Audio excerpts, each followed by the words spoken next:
Assalamu alaikum everyone. I hope you're doing really well. My name is Hamna and I share content on my channel about art, healing and spirituality. My go-to space is of course the Qur'an and the names of Allah because I'm highly inspired by them. Today I got this ayat as I was listening to a podcast and I thought I want to kind of sit with it and see as I go deeper into it, what is it that Allah is trying to tell us? One of my favorite things about, of course, Allah is that nothing is, you know, that we're not prepared, that He doesn't want us to be prepared for. He wants us to know that there are actually some beings that will end up in hell. And so the reason He lets us know this is so that we can work towards becoming better mu'min, better Muslims, better representatives of His love and light, so that we are not of those people that will be going in hell. And so this ayat starts with, it's by the way from Surah 7, 179, as it says on the screen. It says, indeed, we have destined many jinn and humans for hell. This is very clearly, He's saying that they are destined, meaning it's already written that there are some creatures created by Allah, some that we know, meaning humans, and some that we don't know, meaning the jinn, that are destined for hell. So choose to not be like them, right? Be aware that there are certain that are written to go into that space of disconnection, of disobedience, of arrogance, and they will end up in a state of hell, because that is when they have reached that state of disconnection with Allah. They're not close to Allah, and that is the hell. Like some of the creatures are destined that they will never be able to be, close to Allah. And these are the people, like then he first of all he's saying, don't be like, first know that there are people, there are creatures that will have that destiny of going to hell, meaning of being disconnected by Allah, being further away from Allah. Now who are these people, right? So he very clearly explains, they have hearts they do not understand with. This is such a powerful statement. So first he's defining what it is that some of the creatures have been destined for, meaning hell, meaning disconnection. But then he tells you exactly who these people would be, so that you are aware that you do not do that, right? So that you can stay away from being disconnected to Allah. And who are these people is, number one, their hearts. They have hearts they do not understand with. Now, most of us growing up, in this world have been told and taught that you understand from your mind. But Allah wants us to understand from the heart.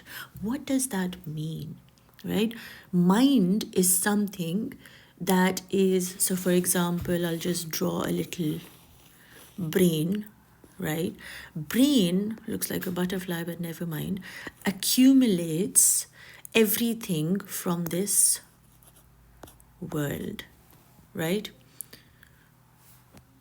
Sometimes my spellings and writing is shocking, right? So the brain actually gets its information from the world, and the world is what fills our brain. Now, when Allah says they have hearts they do not understand with, meaning the heart is where Allah's light lives. So to receive, to be not of the people of hell, and in a state of disconnection with Allah, you have to activate your heart, and you have to start seeing the world as what Allah created it to be, not what you think of the world, right? So So then you'll be able to see this world for the beauty that it is. Because in your heart, you know that this whole universe, the sun, the moon, the people, the butterfly, and whatever else, was all created so that you could learn from it, right? But not be attached to it. So, this, though, the heart is always activated by Allah Himself. And that's where we have to kind of say, okay, so Allah wants us to understand through our hearts. What does that mean? Is that He is saying, understand that this dunya that I have created is for you to learn from, not be attached by, and remember me through it, not be thinking that this world is it, right? Because the moment you are constantly in this flow, getting information, getting guidance only and only from this world, you will always be stuck in this world, right? You will not be planning for your akhirat. You will constantly be attached to this world. You will constantly want so that's how the brain works. The smarter I am, the more money I have, the more status I have, the bigger my car is, the more branded my clothes are. This is what the world will tell you, right? You do this and you will be richer and you will be more successful, because we've defined success based on what our ancestors didn't have. So if they didn't have money, we look at people who have money as being success. So we think that what we don't have is what we really need to have. So my father was very poor. So for me to be successful, I need to be rich. Right? And that's how we kind of think, that because our success is very much based on the goals of this dunya, what we've learned and seen in this world. But Allah wants us to remember that that's actually going to lead us to complete disconnection with Allah. What does that mean? That means hell.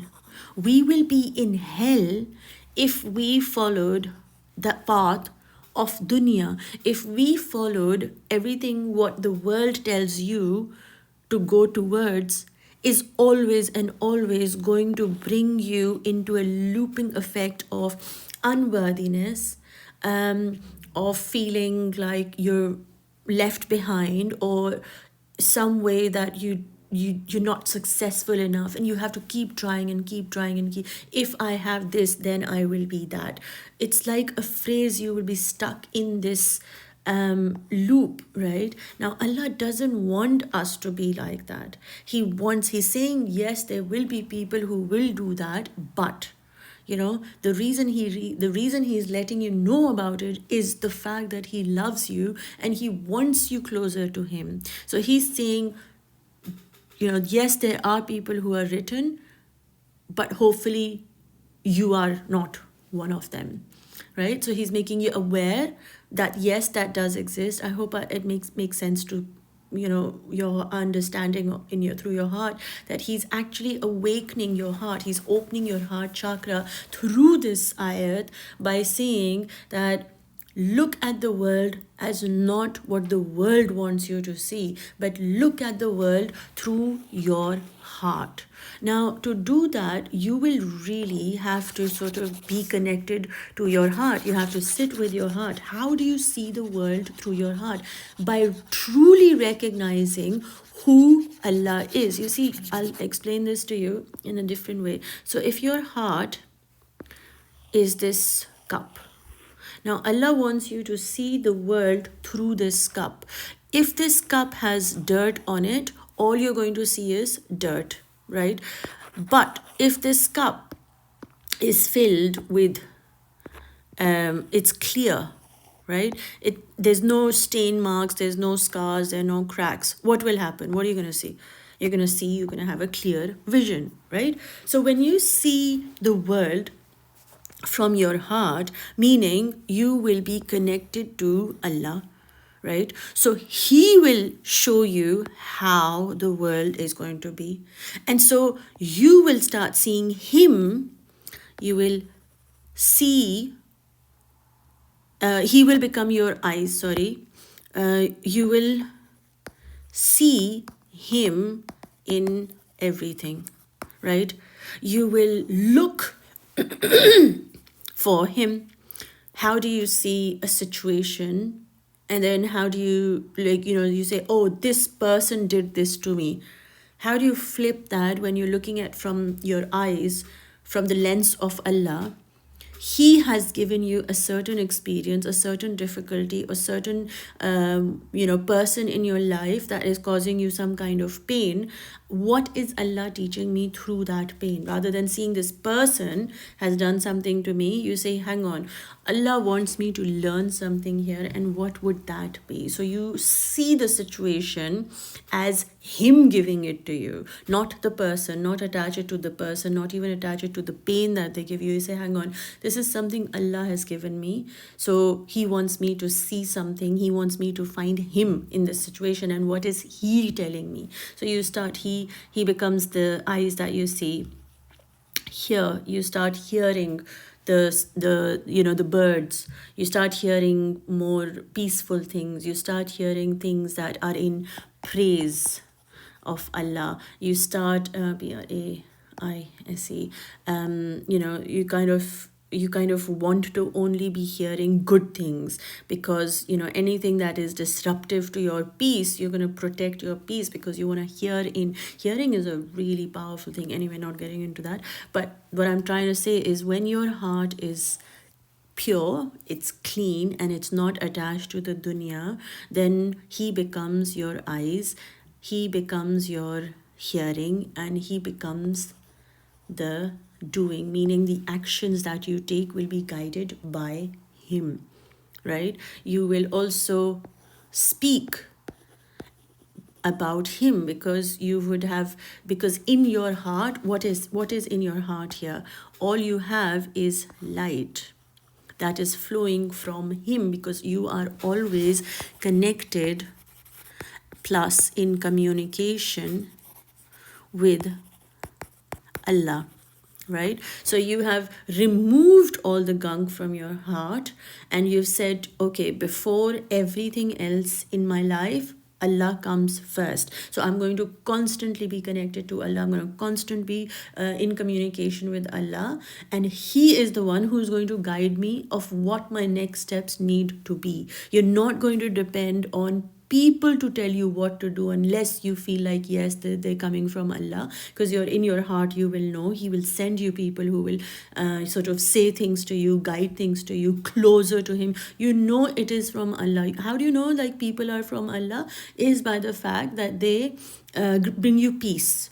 Whatever it is that they say, that they will never plant doubts in your heart. They will never make you feel like, should I or should I not, right? Those are the people are from Allah, because they will always give you clarity. You will feel held by them, you will feel seen by them, you will know that they don't judge you, that you will know you're safe to be your whole true self with them. Those are the people of Allah, right, who He has sent for you to experience His love through those people. But anyway, they have hearts they do not understand with, meaning they do not understand that the world was created for the heart to be able to see Allah's creation and be reminded of Him. We have been taking it the other way. We've been looking at our mother and saying, oh, thank you for our mother, right? We need to thank Allah first, and then go to thank you, Allah, for you, that you gave me this mother, right? Not thank you for the mother that you have given me. It's first Him. Thank you, Allah, for being my Lord, the one who has gifted me my mother. That's how you flip the whole circle to seeing from your heart, from understanding that nothing is given to you that was not out of a purpose. There's always a purpose. So when you start awakening your heart, you start seeing, like I said, you start seeing him in every situation. You start hearing him in, his praise. You start doing the actions that he inspires you to do in your heart. And then you start speaking of the beauty of his world, of his blessings, of his. It has to be really genuine and passionate, not because, there's an end goal for all of this. There is no end goal. Allah is not like a like something that you kind of get today, like a diamond ring, and then boom, you've got it, right? He's like the seven skies, that the more you go in, the more there is to him for you to explore and get to, right? So we can't say, oh, I'm just close to Allah. It's like something that we have to constantly work. The heart is not something that sort of stops working, right? It's constantly beating. So when we understand through our hearts, we are connected and in communication with Allah. So we are not going to be the people of hell as some of them are destined to, but we won't be, because we will constantly be connected and communicating with Allah. Now, the eyes, they do not see with. You see, having eyes is a blind man can sometimes actually see beyond the open eyes sometimes.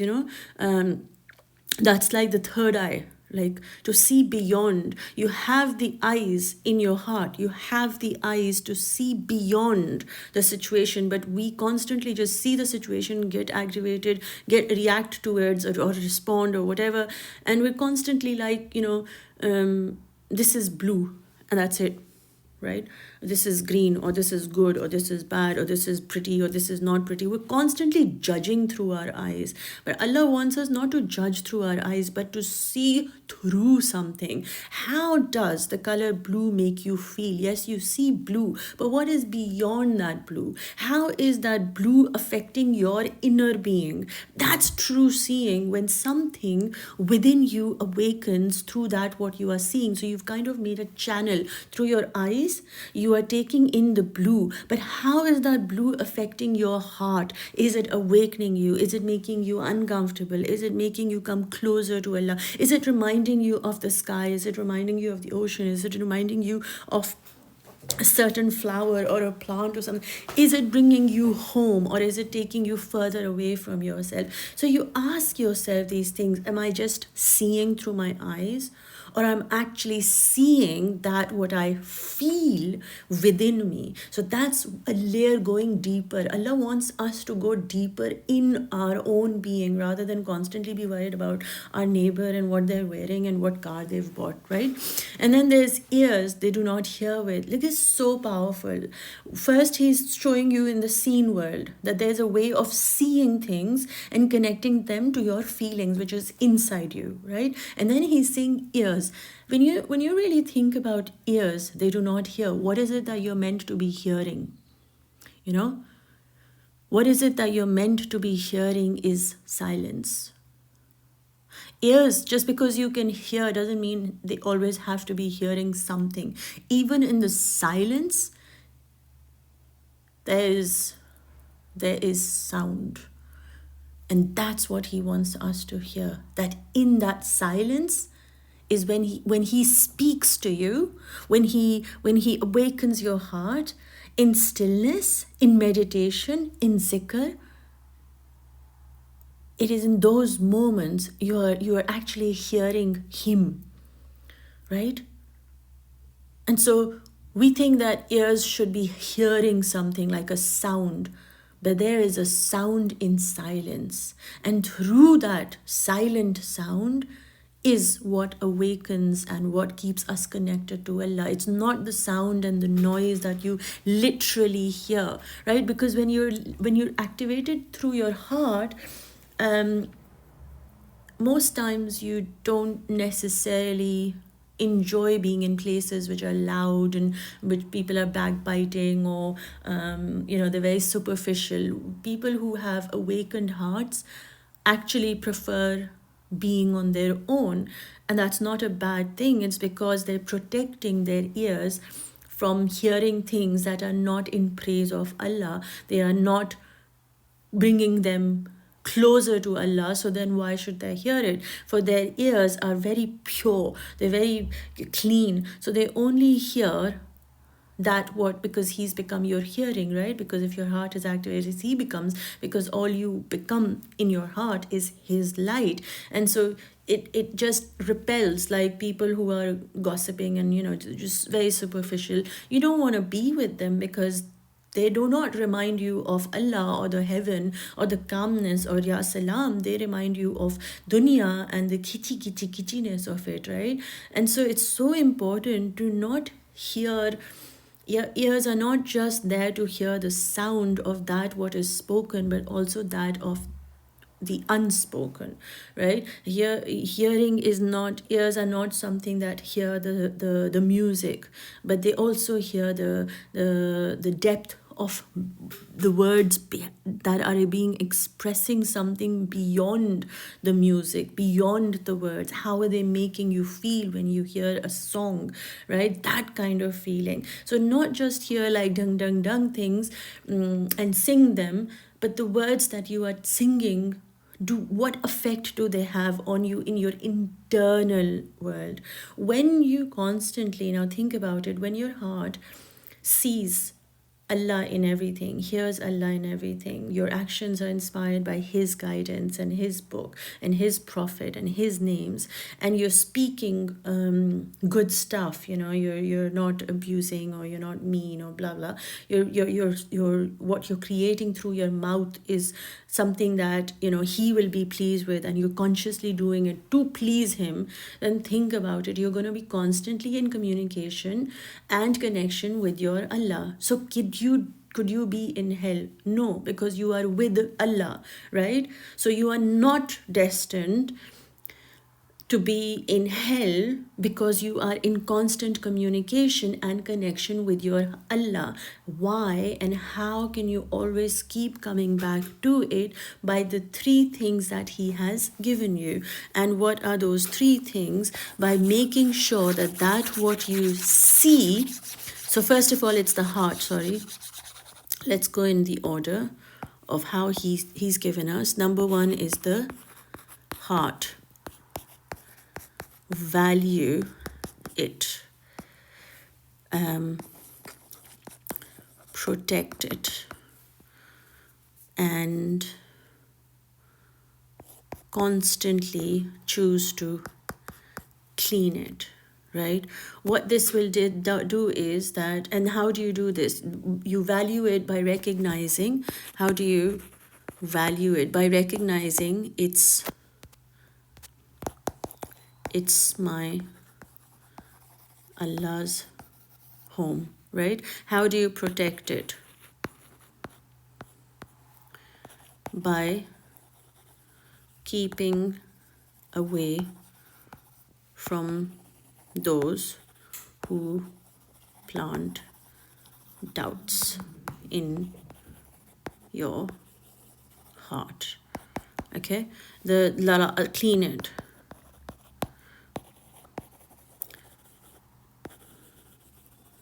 For me, it's of course art as ibadat, but for you it could be any kind of zikr that you choose to do. Remembrance of Allah, constantly remembering Him. He is the one who's given you something. He's the one who has all these names that you can connect to. He's the one who loves you. He's the one who's always with you. He's the one, like constantly reminding yourself over and over again, you're never ever alone. So that's how you clean your heart. If you focus on like these three things, value, protect, and clean your heart, you will automatically start seeing the world through His eyes. He will become your eyes. He will become your hearing. He will become your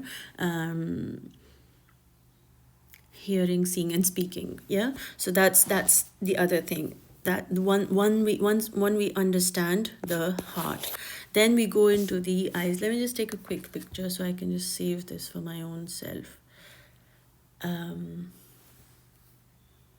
I just realized I could have done it later on, but I'm sorry anyway.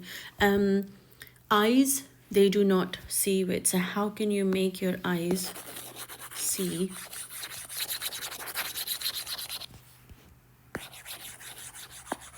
Right? So with your eyes, what are you meant to do with your eyes? Sorry, am I just... Okay. Eyes they do not see with. So what are you going to do? You're going to see Allah in every situation, meaning seeing every excuse my spelling, situation as a gift from him without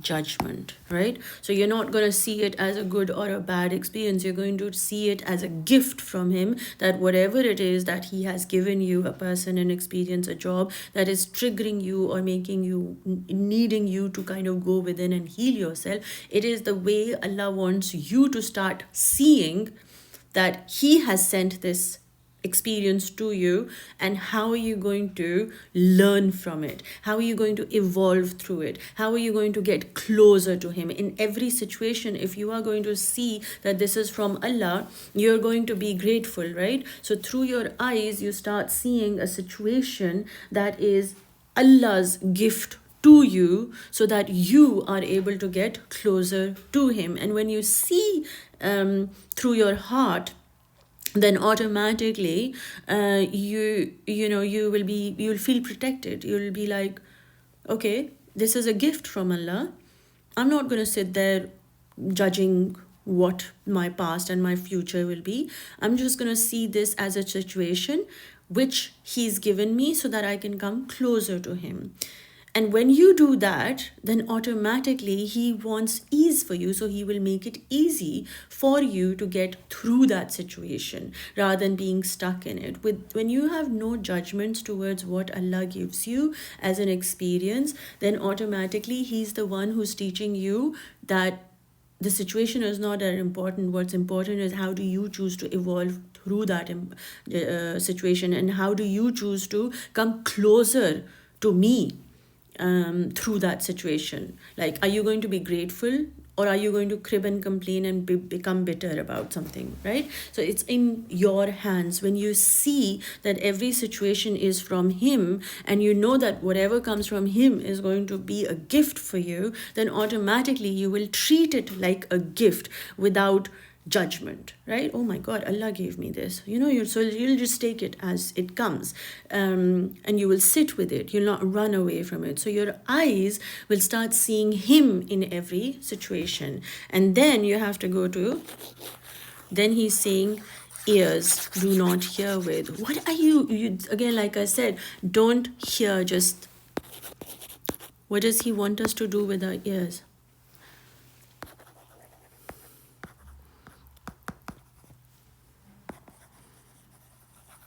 Through the heart, in silence and sounds of peace.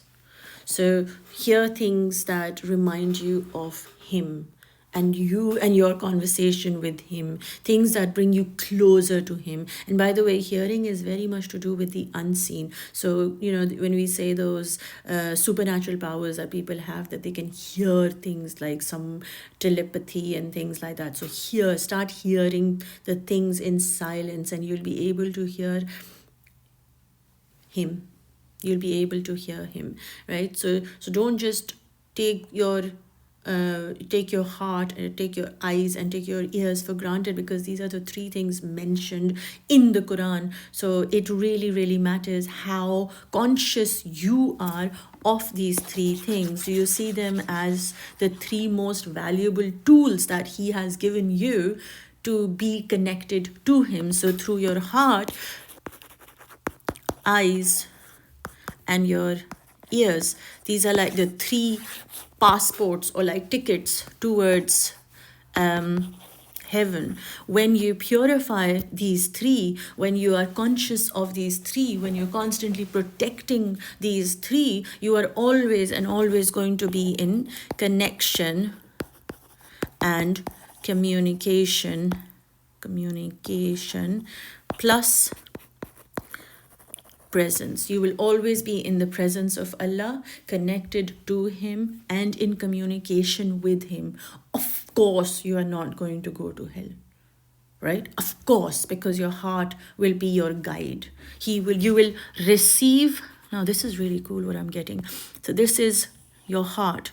You will be receiving His insights, He will be speaking to you. You will be in constant communication through your eyes. Excuse the eyes. You will be seeing Him in every situation, in all directions. Through your ears, like in the seen and the unseen, you will start seeing the truth. You will start connecting to His guidance. So you'll not see the world as what the world wants you to see. You'll see it what Allah wants you to see in the world. So your hearing also, which is the unseen part of you, the hearing, whatever you're absorbing in the silence, is also going to be a reminder of Him that brings you closer to Him. So imagine all these three things are actually the most important tools that you have. So you have to constantly remind yourself, who are you hanging out with? Who are you running away from? What is it that Allah wants you to come closer to through these three things, right? How do you need to purify them? How do you need to be conscious of these three things? How can you actually clean them, protect them, and value them in the way that He wants you to, right? Because if you don't, then He says, He's very clear about, they are like cattle. You'll be like a cow, like just eating and grazing and just that's the purpose of the cow, to just exist for nutrition for other beings and all that sort of stuff, right? The cows have a different purpose. It's not the purpose that you were created for. You are the being for which the whole universe was created. The whole universe was not created for the cow. The cow was created for you, right? So you have to be very aware that you will just become like you will just become like the part of a scene, like it's just a scene. You're not valuing what Allah's created you. He's given you these superpowers, your heart, your eyes, and your ears, which are the ticket, the passport to heaven, right? You don't act like cattle. Don't act dumb. Don't act like you're nothing. Don't act like you're worthless. Don't act like you don't matter, because you do matter to Him. Because when He's connected to you, when you're in communication with Him, when your heart is awakened and you're in the presence of your Lord, you have to remember, could something that is useless and pointless and dark and disgusting or worthless be in front of Allah? No. Would Allah create this whole universe for something that was so worthless or pointless or purposeless? No, right? He is of highest status. He's the highest of the highest, right? He is saying to you that I am creating this whole dunya for you. And everything in this dunya is something that I'm creating for you. You think your state is just low? You think you need more value than the value that Allah gives you? You want to have something that will make you rich, like money and branded clothes, when you recognize that the eyes He's given you are actually 10,000 times more valuable than $1 billion or dollars or whatever currency that you have? Do you not see that your heart is the home of Allah? You have the president of the president of the president of the president of the universe. He's in your heart, right? Do you not see that is the biggest thing that makes you rich, that makes you beautiful, that makes you real, that makes you authentic, that makes you you? Do you not see that your relationship with your Creator that sits in the communication you have in your heart is you sitting on a sofa with your Allah and having a discussion? Could there be anything more important than that? Right? So do you want to be like meeting the superstars, or you want to meet your mentors, or you have like inspiration of meeting these famous people or whatever, and he's in your heart. You already have the president of the president of the president of the president of the president of, whatever, the president in your heart. Could there be a bigger status than that? Right? So he's saying, he's literally giving us the key to being close to him through our heart, through our eyes, and through our ears. So don't think of yourself as one of the biggest things that Shaitan wants to do is that he wants you to feel like cattle. He wants you to feel disconnected from Allah. He wants you to feel like you're worthless, right? He wants you to feel like you don't have the potential to reach and make your dreams come true, because a dream was planted in you by your Allah. It was your heart that wants to become artist or a singer or a dancer or whatever, right? Allah planted that in your heart. Now Shaitan, meaning the dunya, will push you to say, no, you're not good enough, or you have to work so much harder to become that, and they're going to plant doubts in your heart. But you're not a cattle that can be just hush from the dunya, like go this way and then you'll start going that way. Not sheep, right? You are the wolf, you are the lion, you are the whale, you are the eagle. Like, you are those magnificent animals who are actually created so you could become, you could recognize that they are not outside of you, they are you. So don't act like a dumb cattle. All of the whole universe is within you, and you want more. Like, what more do you want, kind of thing. In fact, they are even less guided. It's so sad. There's deep sadness in Allah saying, I've given everything. I've given them everything. I've given my own self, like my breath, to them. I've given them my own light in their heart. I've given them the eyes that they can see that I am everywhere, in every creation, in every situation. I've given them the ears to hear me in silence and to hear me in sounds and to hear the zikr of, my being, going on in the entire universe. I've given them everything, and yet they choose to be nothing. Yet they are so disconnected from me. Yet they feel like they're so far away from me. Yet they feel like they're so unworthy. And that's pain. That's pain, when he's done everything for us and we think that we're nothing, or it's pointless. And that's pain for him. That's where he's letting such people are entirely heedless. Like, what do you do with that? Because they're entirely heedless. It's like I've done whatever I could. I've given whatever I knew they needed. I gave them the bestest of the bestest of the bestest heart, a heart that is home to me. I gave them myself. I gave them everything, and yet I gave them the eyes, I gave them the ears, I gave them the ticket. I told them about heaven, I've told them about hell. I've told them that if they disconnect with me, they're going to feel like hell. And if they're going to be connected to me, they'll always be in heaven, for I will be their provider. I will be the one present with them. I will be in connection with them. I will be in communication with them. Yet they don't hear me. I'm constantly communicating with them. I'm constantly connected to them. And I constantly am in the presence, but they yet don't stop to feel my presence. They don't feel me through their heart. They block me. They act like cattle, like the world is telling them to do something, wear the kind of clothes 10,000s are wearing, and so they just wear the same kind of clothes, they do the same kind of hair, the same kind of money, and the same kind of, they run after the same cars, or they just kind of act like cattle. They're controlled by the dunya. Even though I have given them the best of the best of the best, I've made them the most riches in the entire universe by gifting them a heart where I am living. My heart, my light is still not enough for them to recognize how valuable they are to me. It's like it makes you emotional when you think about how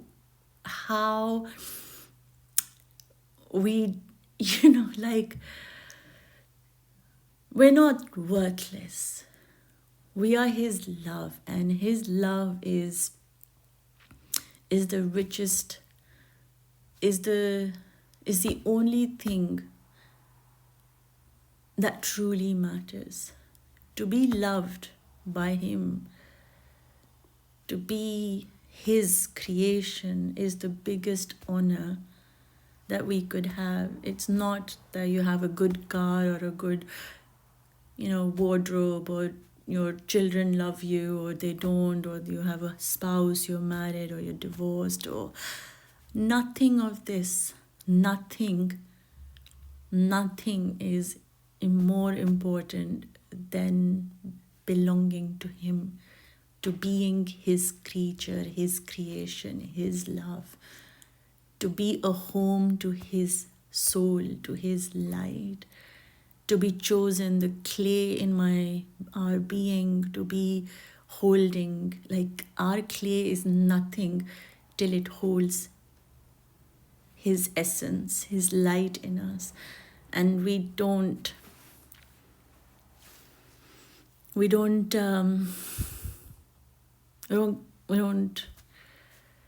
I have no words. Like, you get so emotional. It's like, in fact, they are even less guided. Like, of course, you're not going to be guided, right?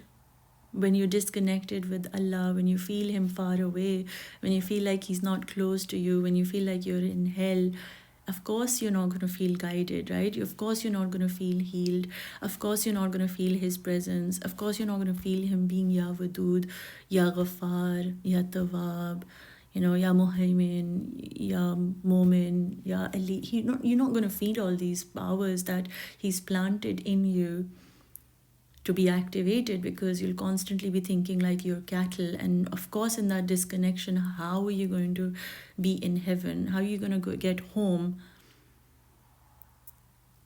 when you're not valuing His home, which is in you? It's just a beautiful ayat. I'm so grateful to Allah for speaking to us through His book, through His creation, through our own internal being in our body, and guiding us towards that, what will always and inshallah bring us closer and always keep us closer. And I pray to Allah that we can all dive into Qur'an, our own selves, and connect to Him through our own being, and really, really sit with the words of Allah as the words of love that He has so kindly, so compassionately sent to us. It's only a book of love, and every word, every alphabet is just light that pours into your heart as you go deeper into it. And the more you go deeper, the more it opens. It's like a magical, mystical experience to keep going, inshallah, to keep going. And I hope we keep going together. So thank you so much for being on this journey with me. And I'm really grateful. So thank you, everyone. And if this message resonates with you, share it, like it, whatever. Do what needs to be done for your Allah, not for me. And may Allah grant you the bestest of life, filled with abundance, love, magic, and His guidance and His healing. Lots of love. Take care. And inshallah, I will speak to you soon. Allah Hafiz.